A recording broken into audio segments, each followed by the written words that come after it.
Hello and welcome back to the MRX Lab podcast, the show from FlexMR, where this year we've been investigating the big questions in market research and insight and how you can make a big difference in your team.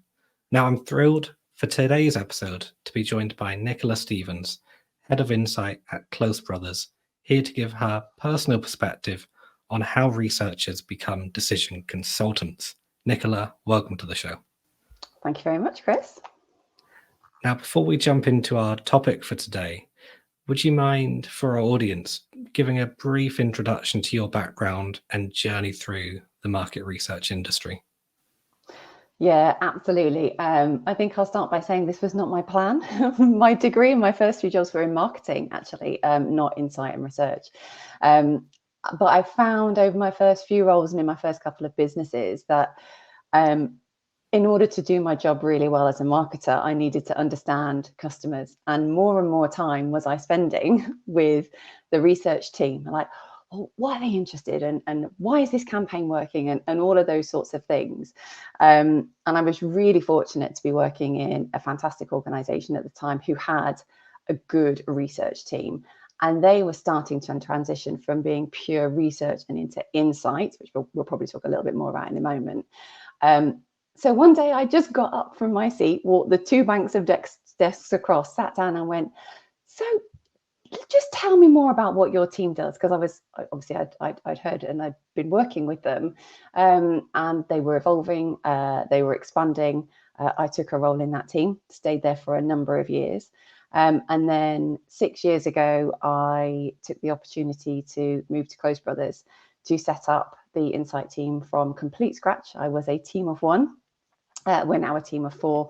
We brought insight into the motor finance business, and over the last 2 years, the team has also expanded to cover the premium finance business as well. So, yeah, it has been quite a journey. But yeah, started in marketing, got really curious about what the researchers were doing and how that was going to help decisions and bring insight, because I was a customer of that, and then thought, oh, that's what I've got to be. That's what I've got to do. And here I am still today. I love that story, because I think, one of the first things you're taught as a marketer is that, when you sit down at your desk, you stop being a customer anymore, and you are, you can't view things as a customer. You are a professional making decisions, and it's really easy to lose sight of how important that research function is in helping us understand who customers are, what they do, and how we make decisions. So I love that you started in marketing and then kind of saw the importance of research and insight. Yeah. And you've been on that journey of developing a team from scratch as well, which must have been really challenging. Yeah, challenging and exciting. And in fact, I hadn't ever reflected on it, but as you're talking just now, one of my team, their background was in customer care. So they were in the contact center before they moved to us. So again, they know really what it's like dealing with customers. One of my other another member of my team has a finance background, very data literate person. But because they worked in different parts of the business as well, I think that brings something. We know what it's like to be the internal customer for this kind of thing as well. And I just think it really helps in terms of understanding your internal colleagues as your customers, as well as the external environment that you're trying to inform your business and your decision making about. Absolutely. And it's great that you've got kind of that diverse range of backgrounds and skills in your team. I think that's really reflective of our industry in general. Absolutely.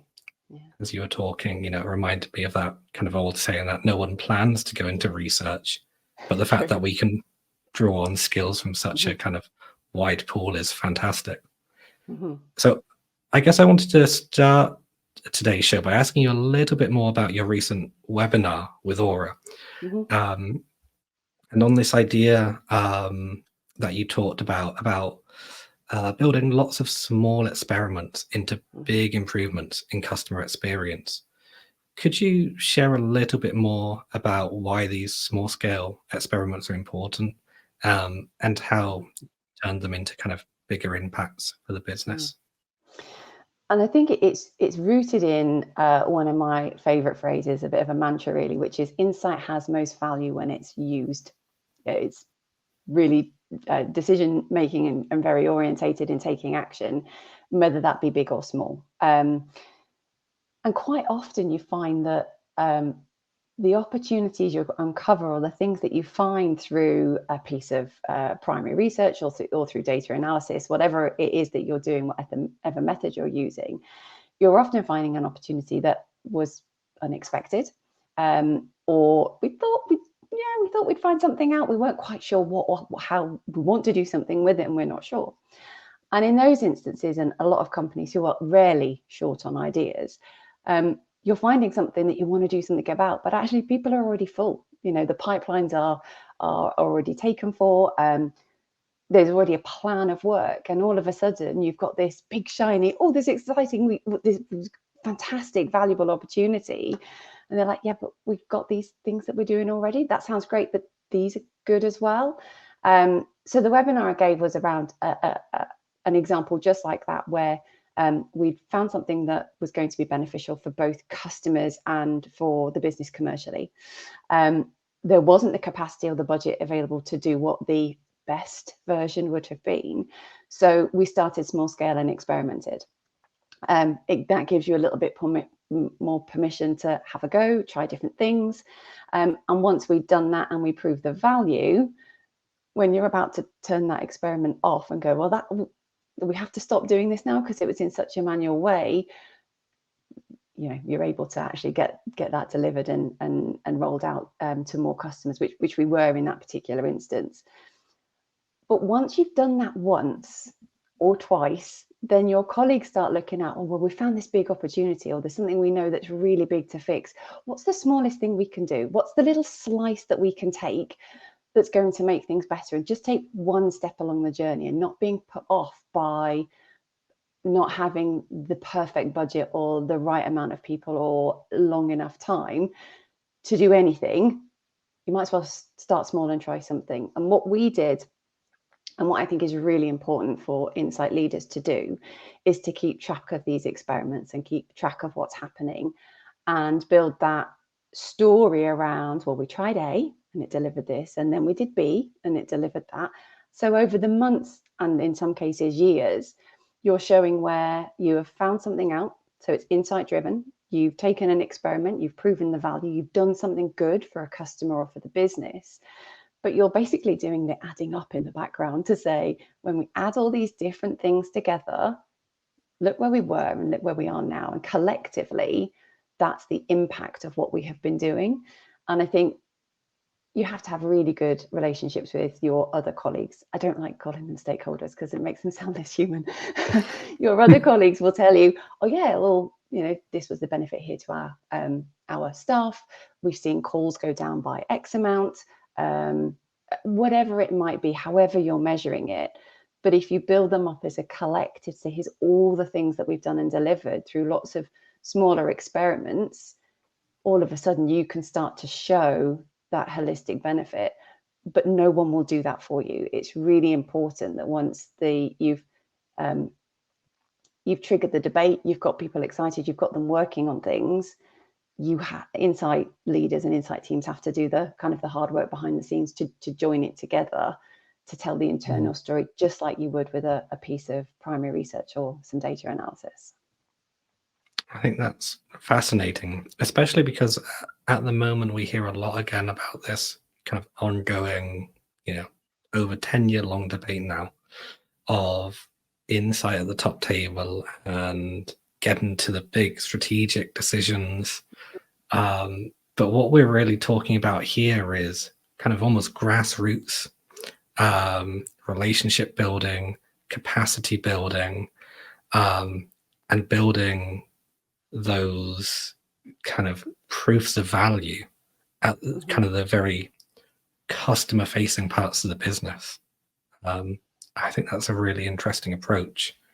And from what I understand, it's also something that played a role in your recent win at the Aura Awards for the ROI Award. Can you tell us anything more about that project and what led to that award?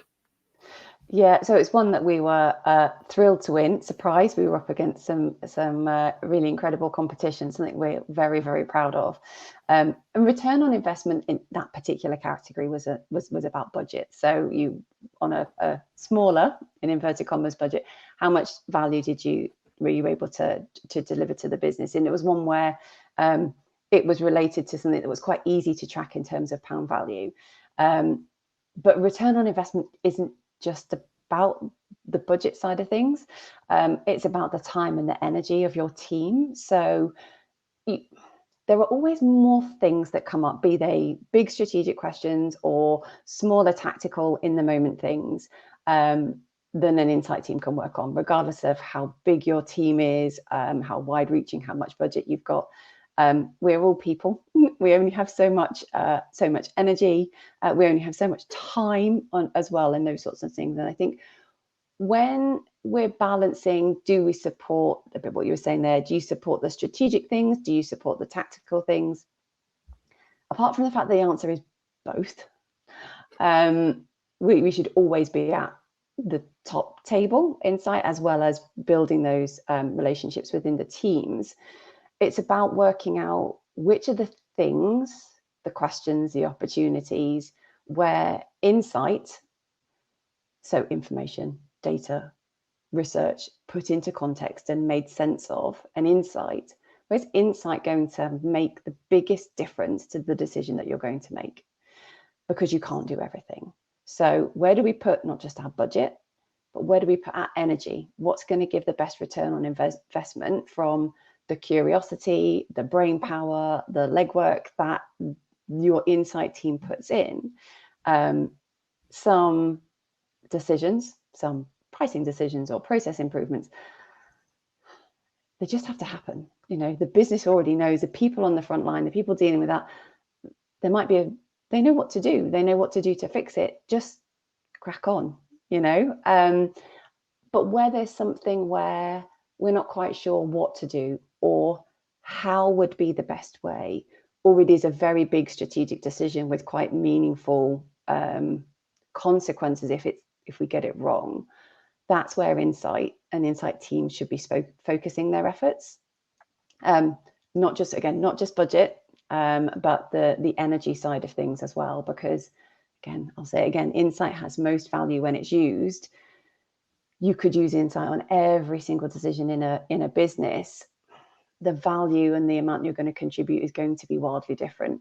So pick the elements which are going to have where insight can inform the decision in the most powerful way, and therefore it's worth spending time, money, or energy on.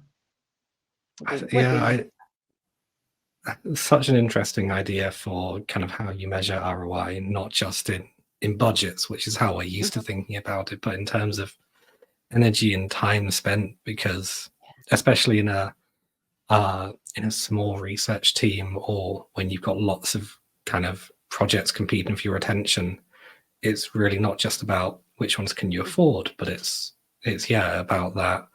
How much energy can you afford to invest in each of these, and how much value is that energy going to return to you? And the energy of your recipient. So your very senior stakeholder, your frontline colleagues who are going to receive this insight that you're going to be delivering, one or two things that really help them do what they're trying to do versus 23 things that they can't do anything with. There is the energy and the return on investment from the people who are the doers of the idea, of the initiative, of the improvement, once the insight has been uncovered. So there's how much can your audience, your internal audience, receive, process, get engaged in, and deliver on the other end of it. Some of it's about sequencing, but that's another consideration. On that point about kind of the energy of your recipients, I heard recently this interesting question posed at a panel at SMR Congress about how much time research teams should spend after the debrief helping colleagues, stakeholders implement what they found and kind of driving the action. What's your view on that? Yeah, this is this is a tough one. And yeah, loads of people grapple with it. I've heard this a few times. It's like, there isn't an answer. Is the first answer. I think one of the things is when you look at like a time plan or a project plan, which are very stark and they're on a page, the debrief often looks like the end, particularly if you've engaged with an external agency partner or something like that. You've got all this stuff that happens within the insight team, within your suppliers and all that kind of stuff. You get to the end and it goes like debrief.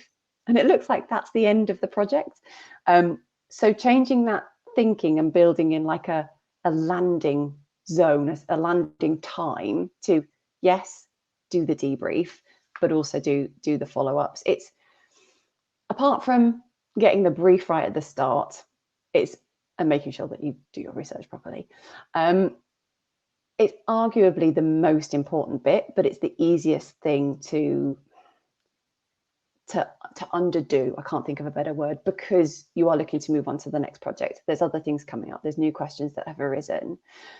And one of the things we like to think about is, or I think is a helpful frame, is your insight team have lived and breathed this for weeks.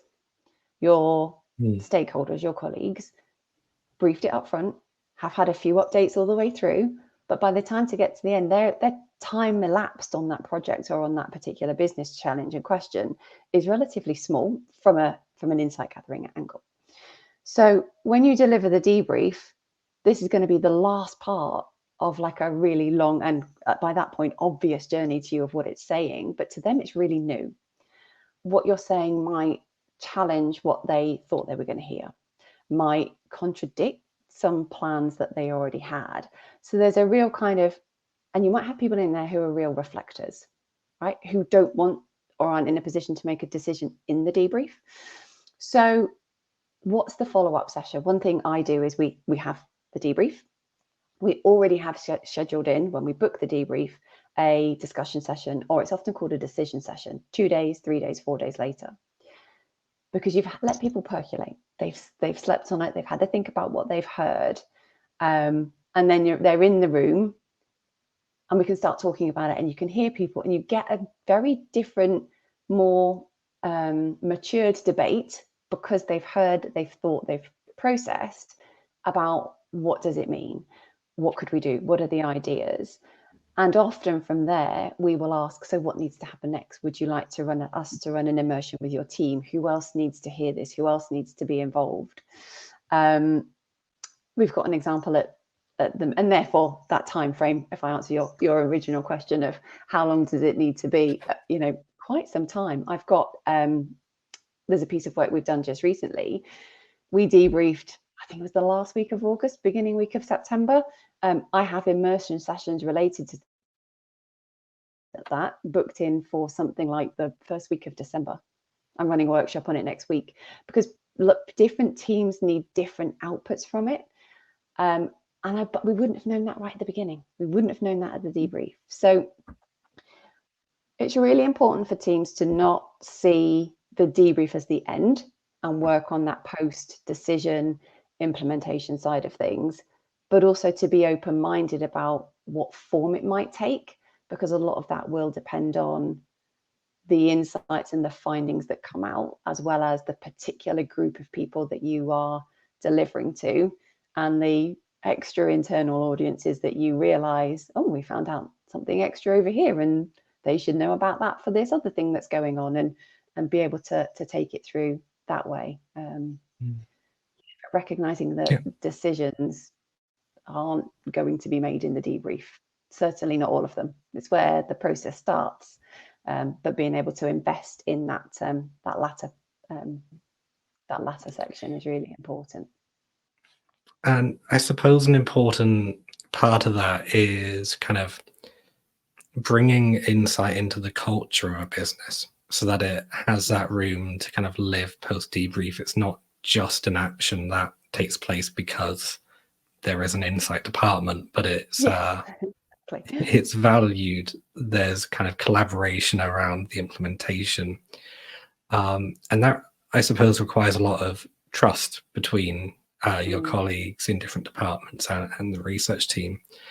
What's your advice for insight teams who want to kind of build that level of trust and build insight into their company culture? Yeah, so trust is, I agree with you, trust is absolutely essential. And part of it is you just need to be able to do your job well, right? So it's essential for you to be able to do good quality research, strong data analysis. You have to do that bit right. But once you've proved that you do that bit right, people don't have to worry about that. A lot of it is around honesty. So going back to what we spoke about a few moments ago, insight will not, or fresh insight work won't be useful or essential for every single business decision. Pick the ones where it's going to make most difference, and be honest where you don't need a new big piece. Here's what we did, a couple of months ago, and help people use it in that kind of way. But in terms of building up that trust and that real sense of listening to insight and being curious about it, there is curiosity. Maybe I'll come to that in a moment, because I think it's about tenacity and patience.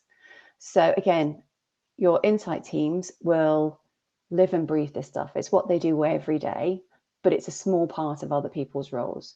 So how can we make sure that we're continuing to talk about it, to share what we've learned, to demonstrate how things have been used elsewhere, and use our own curiosity that pretty much every insight professional has to generate curiosity within the teams. And that kind of starts to reinforce the trust.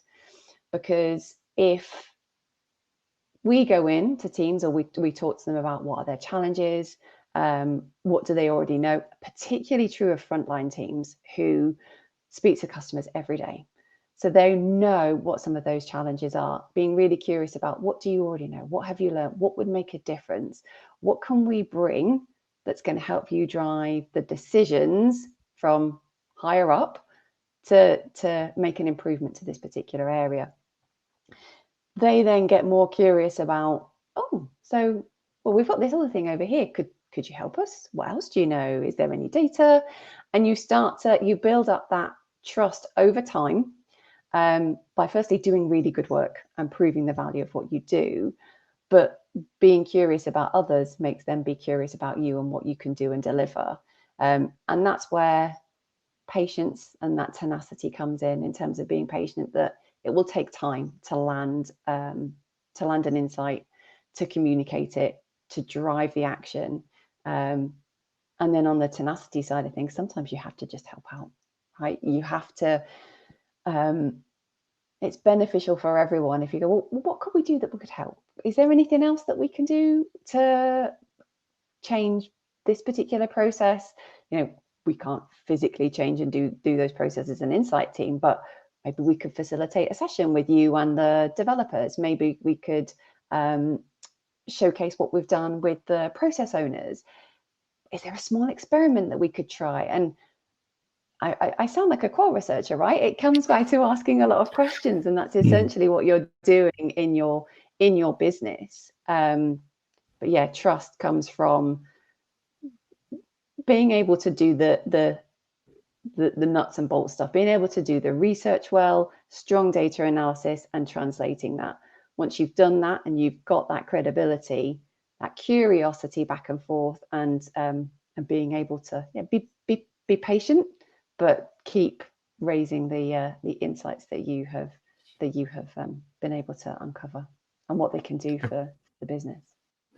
I think the one thing you said there that really stuck out to me is about having that kind of two-way curiosity. It's not our job just to be curious about customers and those outside of the business. We have to be curious and instill that curiosity and energy internally as well, and look both ways from our kind of vantage point as researchers. Absolutely. Yeah, absolutely. I think that will be my takeaway from today's episode. But there's a lot to choose from. So before we go today, What's the one thing you'd like our listeners to take away from today's episode? One thing. So let's relate it back to the decision-making point. Okay, so in fact, you can't see, but I have a whiteboard right there, and on it is written, along with a host of other things, you can do anything, but you can't do everything. We need to ask the right questions. We need to pick which decisions that a business is going to make will be materially better in terms of what we do or how we do it, because of the insight that we can generate.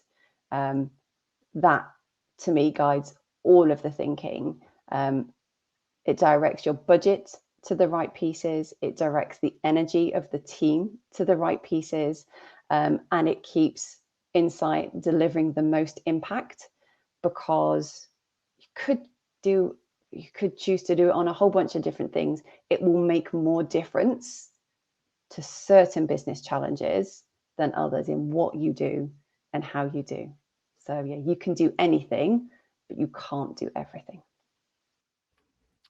Fantastic words of wisdom to end the show on. Nicola, thank you so much for joining me today. It really has been a pleasure. Oh, thank you, Chris. I am honoured to have been invited. Thank you so much. Thank you. And thank you, of course, to everybody listening as well. We'll be back next month with a brand new episode on how your research and data can have a big impact. Until then, I've been your host, Chris Martin, and this has been the MRX Lab.